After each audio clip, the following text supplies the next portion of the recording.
do you get when you multiply one negative by another negative? In this educational episode, I'm going to talk about how to take two perceived negatives and turn them into a huge positive, and I'm talking about dollars in this case. Get ready, you're going to be blown away.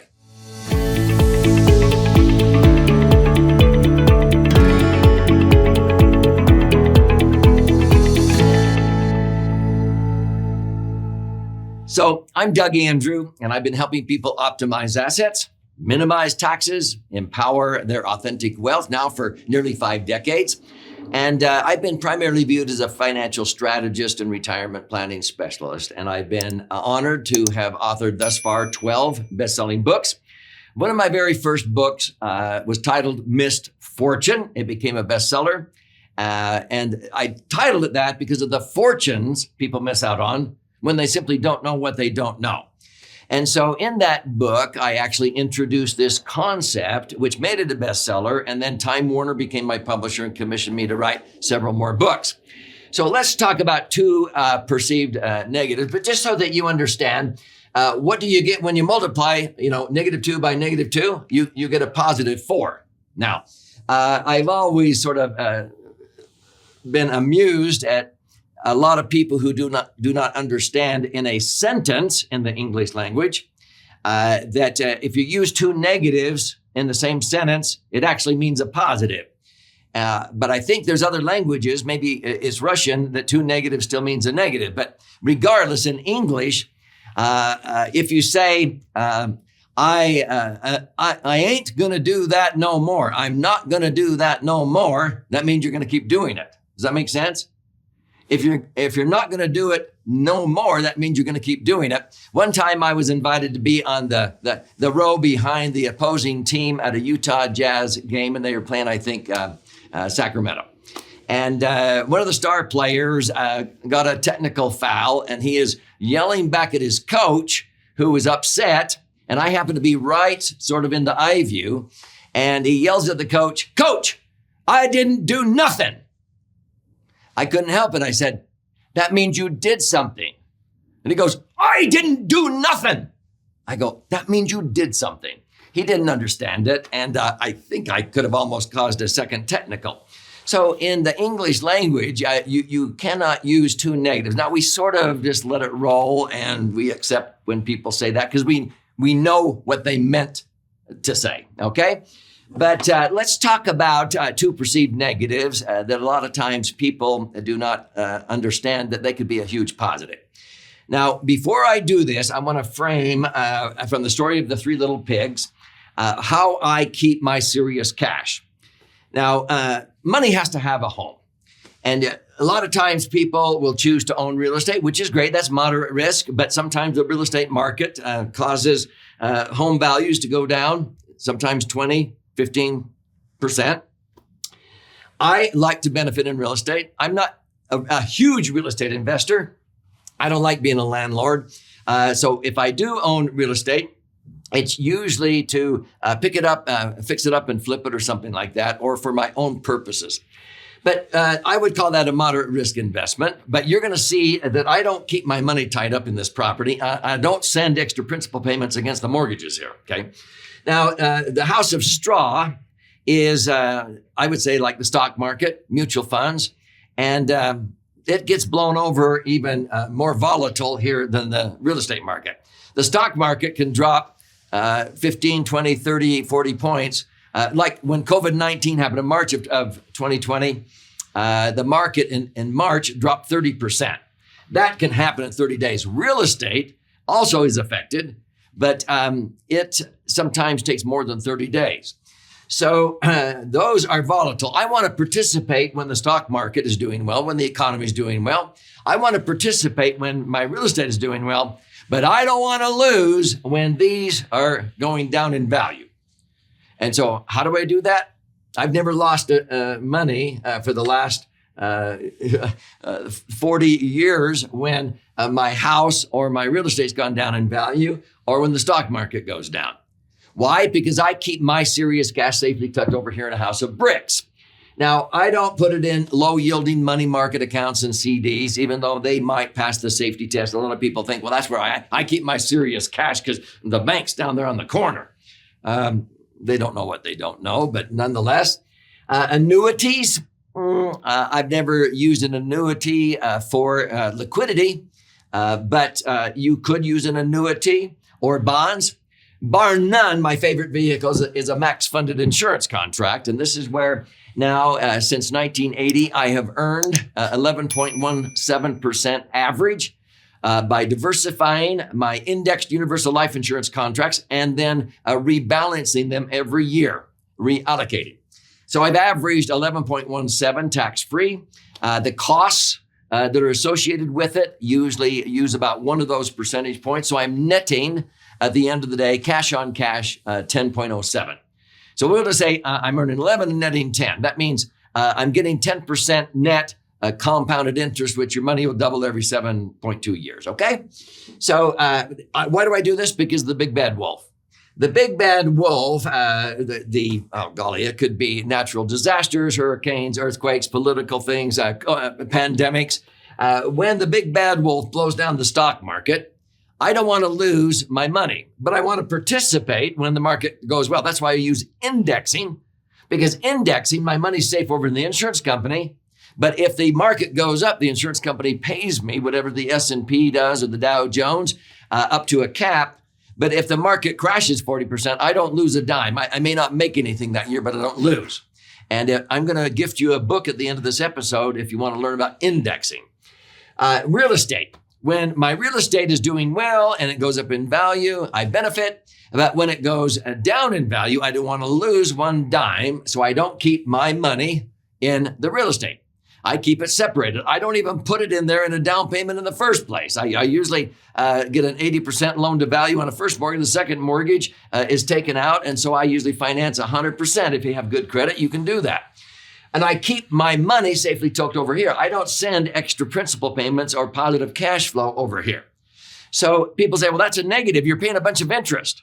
That's not a negative. That's a positive. See, paying interest is viewed as a negative by many people. Many people view insurance as a necessary evil, like it's a negative. Oh my heavens. You take these two negatives, paying interest and insurance, and you combine them together, it's a huge positive. You want to see why?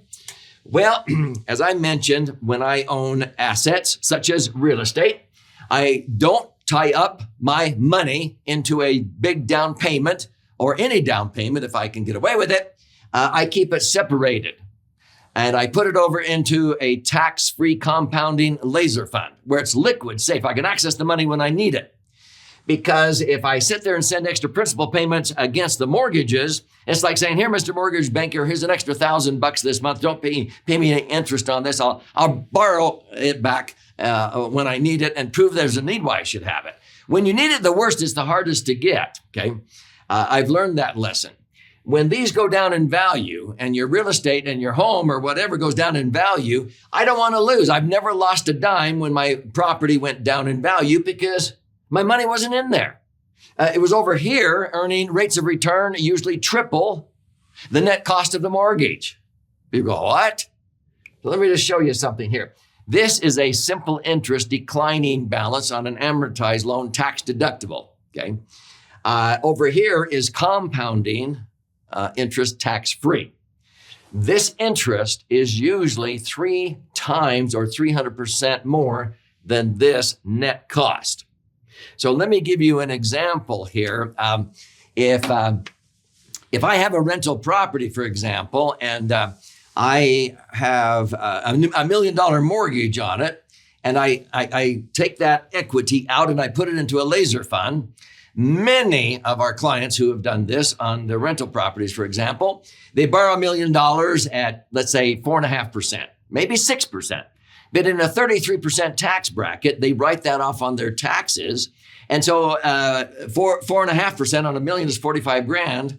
That's not out of their pocket because they write off the 45,000 in a 33% bracket. They're getting back a $15,000 refund or lower tax bill. And so the net cost of a 4.5% deductible mortgage is 3% or 30,000. So they're paying really net $30,000 for $1 million mortgage. Does that make sense?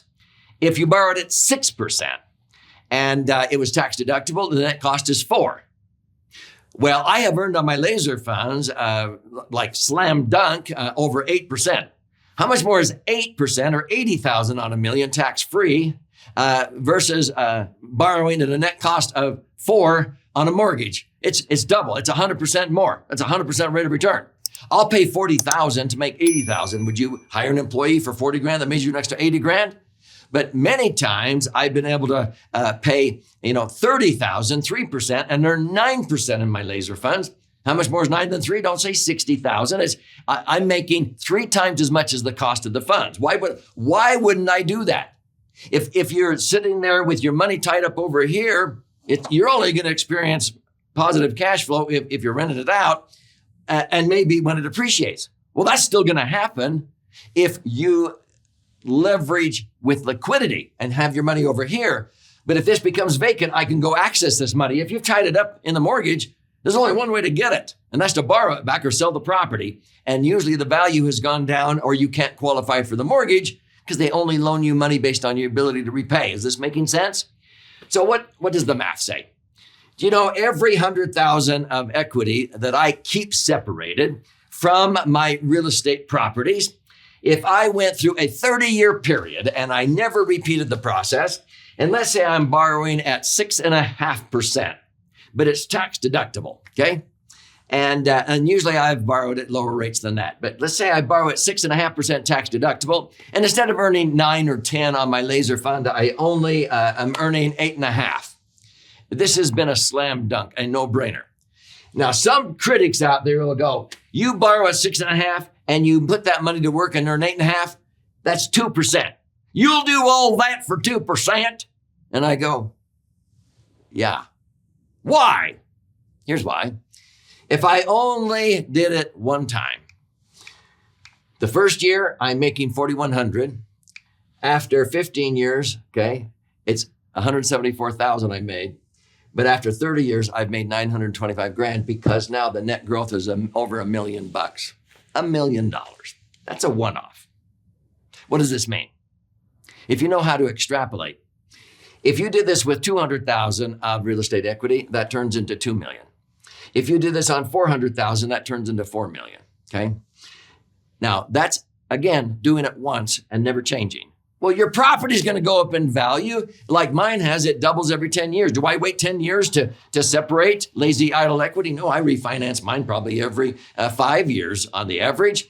And so if you repeat the process every 5 years and separate lazy idle equity that's occurring because the property is appreciating, that number ends up being over 10 million on just the first 100,000 and then refinancing every 5 years. And that's the property only appreciating at 5% a year, 10 million. Other than that, I don't have any strong feelings on this subject. Okay.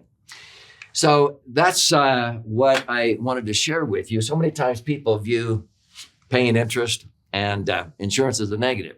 I just showed you a huge positive, like a $10 million positive. So folks, if you want to learn more about this, I want to gift you a copy of my most recent best-selling book. It's been flying off of our warehouse shelves. It's called The Laser Fund. It's actually 2 books in one. This side is about 200 pages, 14 chapters with all kinds of charts and graphs and explanations of how to diversify and create the foundation for a tax-free retirement. This is what I was talking about, where I use my working capital for my real estate, okay? Now, if you learn more by stories, you flip it over to this one, and this has 12 chapters, about 100 pages, with 62 actual client stories. And there's about 5 in there. In fact, 1 chapter dedicated to the concept I just talked about, okay? If you want to use your whole brain, right brain, left brain, I would read both of these books. But you can go on Amazon, and they're $20 plus shipping and handling. But I'll tell you what, and if you do that, thank you. But if you want to claim a free copy of this, you simply go to laserfund, laserfund.com, or click on the link below, and you contribute a nominal amount towards the shipping and handling. I require some skin in the game. I'll pay for the book, and then I'll fire out a hard copy to you via priority mail. And while you're in there claiming your free copy, if you like to listen and learn or watch and learn, there's audio and video formats available. Also, check out some of the educational webinars we do on a regular basis. They're free. You can even schedule an appointment to talk to an IUL specialist to see how any of these strategies may apply in your particular set of circumstances. Because if you're going to set up a laser fund, you want to make sure it's done right so that you can average at the end of the day, 11 and net 10. Most agents that sell IUL do not know how to do that. So this is not about me. This is about you and your brighter future.